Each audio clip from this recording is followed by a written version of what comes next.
Gaza में 2 साल तक चली लड़ाई के बाद आज सोमवार से इजरायली बंधकों की रिहाई शुरू हो गई।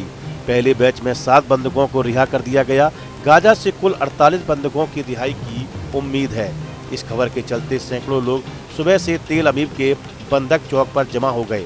वहां बंधक और लापता परिवार मंच ने एक स्क्रीन लगाई है जिसमें बंधकों की इजरायल वापसी दिखाई गई। बंधकों के परिवार वालों को रात में ही दक्षिण की ओर रवाना किया गया। उन्हें गाजा सीमा के पास रीम सैन अड्डे पर पहुंचने के लिए कहा गया। गाजा में अभी भी 48 इजरायली बंधक हैं, जिनमें से लगभग 20 के जीवित होने की संभावना है। 7 अक्टूबर 2023 को हमास ने इजरायल पर हमले के दौरान 250 बंधकों को अगवा कर लिया था। इनमें से बाकी बंधकों को या तो छोड़ दिया गया था या उनकी मौत हो चुकी है। हमास के सभी बंधकों को रिहा करने के बाद इजरायल के पीएम बेंजामिन नेतन्याहू ने कहा कि डोनाल्ड ट्रंप इजरायल के सबसे अच्छे दोस्त हैं।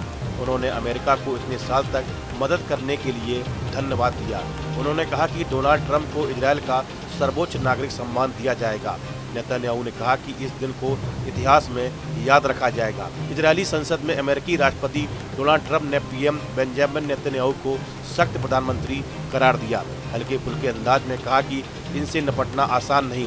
सांसदों को संबोधित करते हुए ट्रंप ने नेतन्याहू को खड़े होने के लिए कहा। इसके बाद इजरायली प्रधानमंत्री ने कहा कि उनसे निपटना आसान नहीं है, लेकिन यही बात उन्हें महान बनाती है।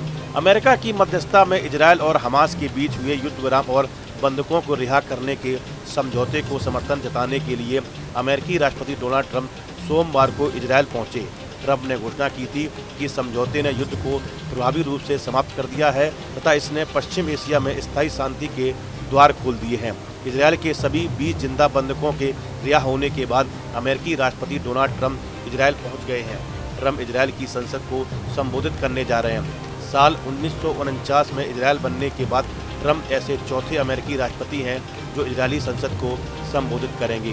ट्रंप का इजरायली संसद की अध्यक्ष ने स्वागत किया है। इजरायल के पीएम बेंजामिन नेतन्याहू ने कहा कि ट्रंप अरब देशों के साथ रिश्ते सामान्य करने में मदद कर सकते हैं। अभी तक सऊदी अरब समेत कई अरब देशों ने इजरायल को मान्यता नहीं दी है।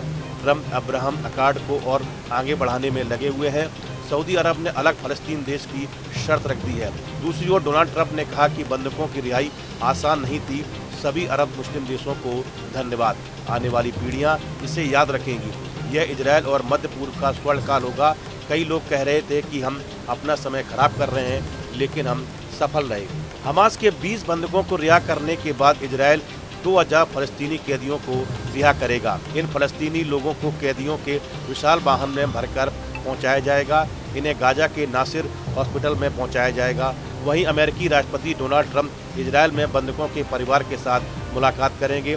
इसके बाद वे मिस्र में जाएंगे, जहां गाजा पीस समिट हो रहा है। इस वीडियो फिलहाल इतना ही। आप बने रहिए न्यूज नेशन के डिजिटल प्लेटफॉर्म के साथ। जहां भक्ति है हर शब्द में, कथाओं में छुपे हैं दिव्य रहस्य और ज्योतिष देता है जीवन को दिशा। धर्म से जुड़ी हर बातों को जानने के लिए हमारे चैनल स्तुति को सब्सक्राइब करें। चैनल पर जाने के लिए इस लिंक पर क्लिक करें।